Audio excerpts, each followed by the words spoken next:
It was just something that jumped out at me, and I cannot tell you how ridiculous it is. As I said before, and I'll say it again, they embarrass the Duchess of Cambridge.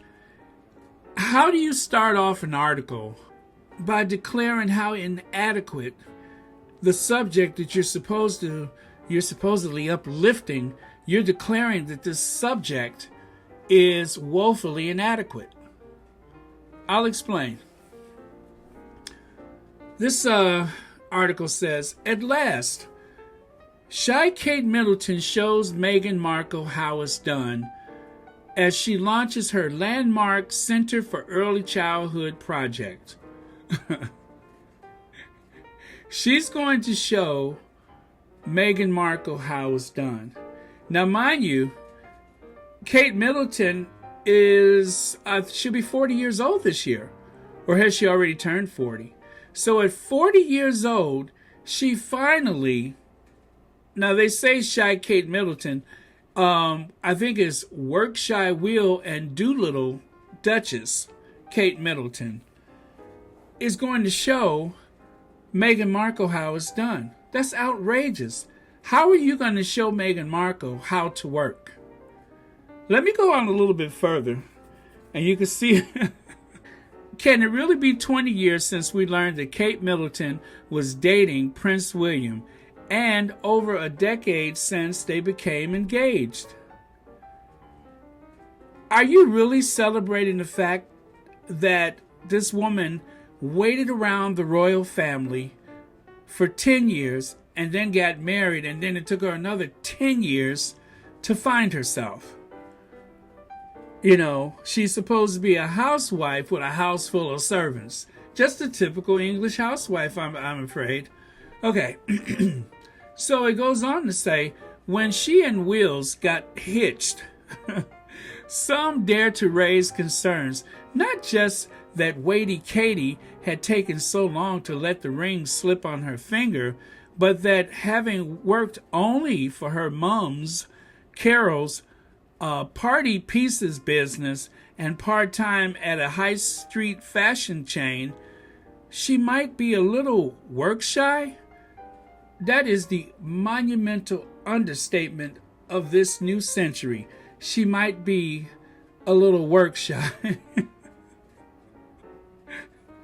Then it goes on to say, would this elegant but quiet young woman really be able to help lead a new generation of royals into the 21st century and secure the future of the House of Windsor? That's a good question. Will she be able to do that? Will she be too tired to show up at work? I mean, she's Catherine the Great. She's got so much on her plate. Well, few doubt now. Well, few doubt that now. Yesterday, the increasingly visible and steely Kate launches her landmark Center for Early Childhood, a groundbreaking project devoted to highlighting how experiences in the first years of life are what make or break for everyone. Steely Kate? Oh yeah. I could imagine. She has a spine made of titanium. That one does. And then it goes on to say, it's a major scheme that has been 10 years in the making. Okay, that's what she's been doing for 10 years. All right, well, at least she's been busy. Meanwhile, a whole generation of kids she could have helped are already in college. I couldn't make this up. Okay, let me finish. With a full-time staff of 6, a budget of millions funded by outside donations, not the taxpayers. Now see, up until I read the part, not the taxpayers, I thought with the full staff of 6 people, they were talking about Amber Hall and Kensington Palace Apartment 1 or whatever, which they live in. That's what I thought they were talking about, but I guess not. And enjoying the support of Harvard University at the London School of Economics. It aims to find practical solutions and transform the lives of the next generation. Okay, she's off the couch. She's working, so I shouldn't knock her for that. But the only reason why this jumped out at me wasn't because I was trying to find some comparison drama, but then they used a side-by-side image of the famous iconic photo of the Duchess of Sussex with the Duke of Sussex, and then there's the Duchess of Cambridge, Duchess Doolittle, by herself in the pouring rain going into some office building. I don't know if they saw that image and then they just decided to write this story, but again, it's not helping her. It's not helping her. If anything, it's an indictment, a criticism, a put down of her abilities as an adult who supposedly has a master's degree in art education or whatever it is. You're not helping her. You are not helping this woman. She has a problem. She's work shy, dare I say a bit dull, but that's no criminal offense. And it took her until she was 40 years old to actually make her mark as the Duchess of Cambridge and the future Princess of Wales. It only took 10 years. It only took her 10 years to get married. That's the high achiever she is. It took her 10 years to finally get married, and then another 10 years to actually do something significant as the Duchess of Cambridge and the future Queen of England. I tell you, I couldn't make this up. Okay, blah, blah, blah, splendid endeavor. This is the sort of work that senior royals should be undertaking. Yes, it is, even if it only takes 10 years to get there. So then it seems like they're, okay, well, it doesn't seem like they are trying to big Kate Middleton up after that disaster that she had with Jill Biden, where, let's face it, that was a disaster. If you were on the other side of the pond, you would never know it, because it seems like they yanked that footage no sooner than it was released. But, you know, and then there are people that are saying, oh, the reporter wasn't supposed to ask the question.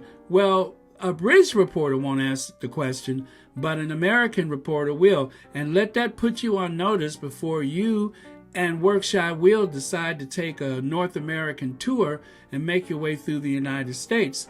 You're going to get more questions like that. Be prepared to be uncomfortable because they are coming.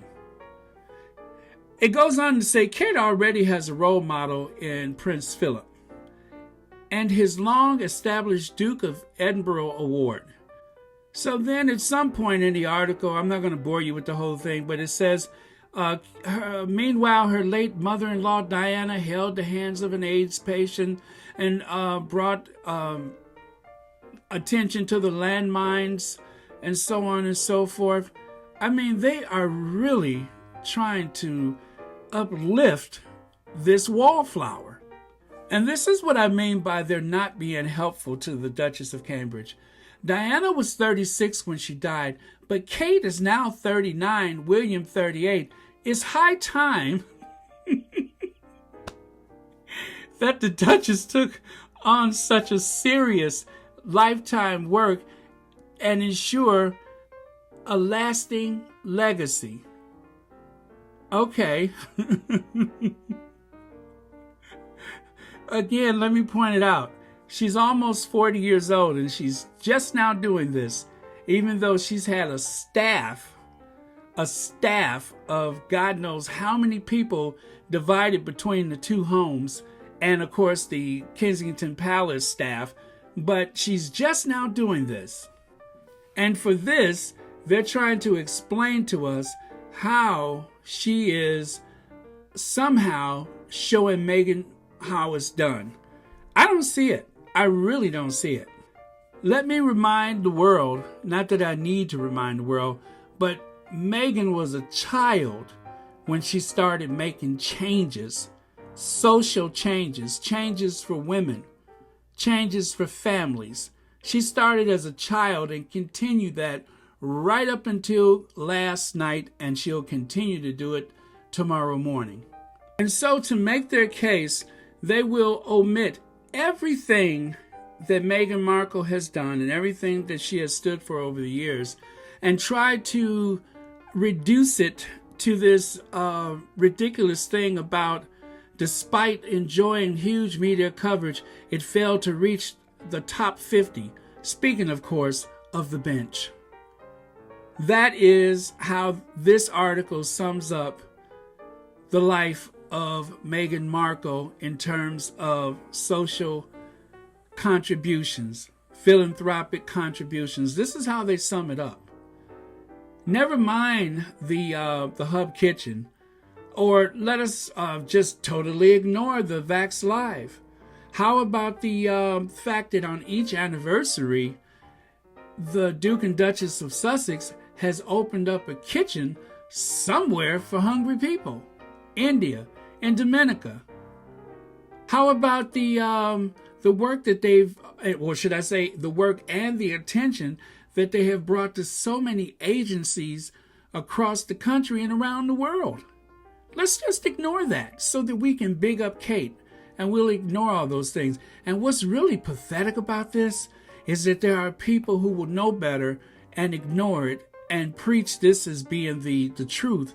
And then there are those who don't know, who unfortunately are being sold a bill of goods about someone who actually gave up everything to try to be an active working member of that family, only to be pushed aside so that they could big up the dullest thing since dishwater. I mean, come on. At age 20, Meghan Markle interned for a few months at the United States Embassy in Buenos Aires. As an entrepreneur and businesswoman, Meghan Markle founded the lifestyle blog The Tig, which she shut down in 2017. Markle is an ambassador for the Canadian World Vision Clean Water Campaign. Well, she was. She traveled to Rwanda in 2016 to help spread the mission. And of course, there's the Procter & Gamble thing that she began writing those letters when she was 11 years old to change the advertisement so that it would actually create some equality in advertisement rather than limiting a woman's role to the kitchen, to washing dishes. She wrote people like Hillary Clinton, Linda Ellerbee. She did that as a kid. And of course, there's the United Nations women's conference speech that she gave in 2015 to a standing ovation. She received praise from the Secretary General of the United Nations, Ban Ki-moon. And this is the person who did all of this stuff years ago, but they're trying to uplift. I just don't get it. How many young girls have been empowered by the character of Rachel Zane? How many? How many young girls realize that it's not enough to be beautiful, but you also have to have some brains? One of the thing that really gets me is the description of Kate interacting with all of these professionals. I would love to be there to see her mumble through it. But, I don't dislike anyone. I just certainly don't hate anyone. But this idea of trying to compare that stick figure to the Duchess of Sussex, that if they were trying to draw a reaction from someone, they definitely got to me. That is the most ridiculous thing, to try to compare those two women, to once again try to pit one against the other. To love one, you have to hate the other. It's just ridiculous. If it wasn't for this campaign, this smear campaign against the Duchess of Sussex, I wouldn't have this conversation with you right now. I wouldn't have this ranting lecture about the inadequacies of one person if you weren't trying to suppress the other. I wish this would stop. I wish there was some way to stop this. And I'm pretty sure I'm not exactly helping the situation, but it's part of a greater thing that I see right now. I trust my instincts, and my instincts tell me that there is a build-up to try to humiliate Prince Harry for the unveiling of the statue. And there's so much chatter going on. And as they say, before there's like some big event, there's always a bunch of chatter. Well, in this case, I believe that there's this campaign to try to humiliate Prince Harry for the unveiling. And I wish that he wasn't going, because it just seems like there's just something not right. I'm sure he'll be fine. He'll get in and get out, and I hope that's the end of it. I hope he doesn't take Archie with him. But it doesn't end with the unveiling. Like, for instance, if there is some type of North American tour with the Cambridges, you better believe that there is going to be some kind of way that no matter what happens, they're going to make it about the Sussexes. Nothing that happens with that family does not involve the Duke and Duchess of Sussex. Nothing. Everything always leads back to the Sussexes. If the Queen doesn't wake up in the morning, it's their fault. Not that she's 95 years old. It's their fault. Everything is on their doorstep. And now that this trial for Ghislaine Maxwell is starting to kick into gear, I think it can only get worse. It can only get worse. So we have to keep an eye out. And yes, sometimes we have to go to some very dark places to see what the heck is going on, but we have to. We just have to, especially now during this period of the paternity leave, when the Duke and Duchess are not as visible. They don't need us to fight their fights for them, but we do need to speak up and speak out where we find that there is some type of injustice, and not just for the Sussexes. But that was kind of a long one. It was very frustrating, and yes, no apologies. That headline jumped out at me, and yes, it got exactly the reaction that they wanted. I came out I came out throwing haymakers, didn't I? The windmill, the ropey dope, all of that stuff. It is going to be a long, hot summer. I will look forward to the day when this this conversation that we've been having for the past couple months will become obsolete. I'm looking forward to the day when I don't need to do this, but it looks like that day is not coming anytime soon, so guess you guys are stuck with me. Anyway, I'm done for tonight, or today, or tomorrow, whenever you hear my voice. Thank you. Please like and share and donate to this channel if the urge hits you. Subscribe if you're not subscribed. And even though it's not so easy, let's try it the Duchess's way. No bad energy.